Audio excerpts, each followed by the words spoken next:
রাত বাজে 11টা।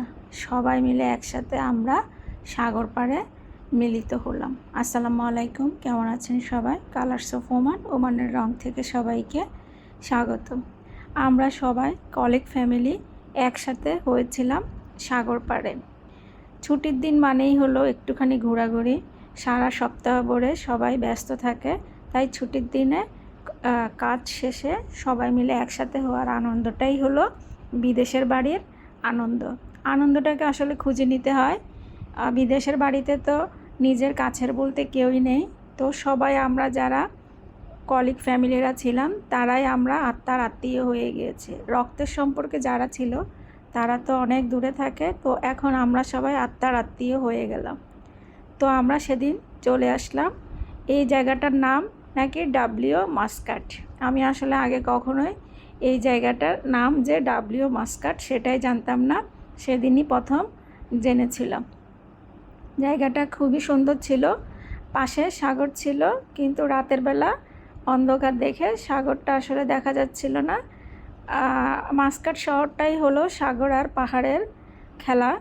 এক পাশে সাগর, চারপাশে পাহাড়, এভাবেই মাস্কাট শহরটা গড়ে উঠেছে। তো সেদিন রাতে আমরা সব ভাবিরা মিলে রান্না করে নিয়ে এসেছিলাম। এটা আসলে একটা হলো উসিলা সবাই মিলে একসাথে হওয়ার। এখানে হলো ভাবিরা সবাই মিলে বলে, এক একজন এক এক ভাবি এক এক ধরনের মজার মজার রান্না নিয়ে আসে। তো আমরা সবাই মিলে একসাথে গল্প করি, খাওয়া দাওয়া করি। এটাই আসলে বিদেশের বাড়ির সৌন্দর্য। খাবার সবার ঘরে আছে, কিন্তু কথা বলার মানুষের অভাব, তো যার কারণে সবাই মিলে একসাথে হওয়ার একটা বাহানা। তো আমাদের ব্রাঞ্চের অনেক দূরেও ভাবিরা থাকে, তারাও অনেক দূর থেকে কষ্ট করে শুধুমাত্র কথা বলার জন্য, মনের ভাব প্রকাশ করার জন্যই মাস্কাটে আসে। আমরা যখন আমাদের পোস্টিং যখন দূরে ছিল, আমরাও ঠিক একইভাবে দূর দূরান্ত থেকে মাস্কাটে শুধুমাত্র আসতাম সবার সাথে দেখা হওয়ার জন্য। এটাই আসলে শান্তি। তো সেদিনও আমাদের কলিগ ফ্যামিলি, দুটো ফ্যামিলি দূর দূরান্ত থেকে এসেছিল, আমাদের প্রোগ্রামে অংশগ্রহণ করেছিল। আমরা সবাই মিলে একসাথে খাওয়া দাওয়া করেছি, কথা বলেছি। এটাই আসলে শান্তি। কারণ নতুন করে কাজ শুরু করতে হবে, কালকে সকাল থেকে আবার বাচ্চাদের স্কুল শুরু, ভাইদের অফিস শুরু, কোনোটাই আসলে মিস দেওয়া যাবে না। তো একসাথে হলে যেটা হয়, সবাই মিলে গল্প করা হয়, কথা বলা হয়। আর এই যে আমাদের আলতাফ ভাই আর মোশারফ ভাই, ওনারা সব প্রোগ্রামে পরিবেশনা করে। আসলে ওনাদেরকে ছাড়া অনুষ্ঠান সম্পূর্ণ হবেই না, কারণ ওনারা দুজনই এত সুন্দর করে সবার দিকে খেয়াল রাখে, যা খুবই সুন্দর লাগে।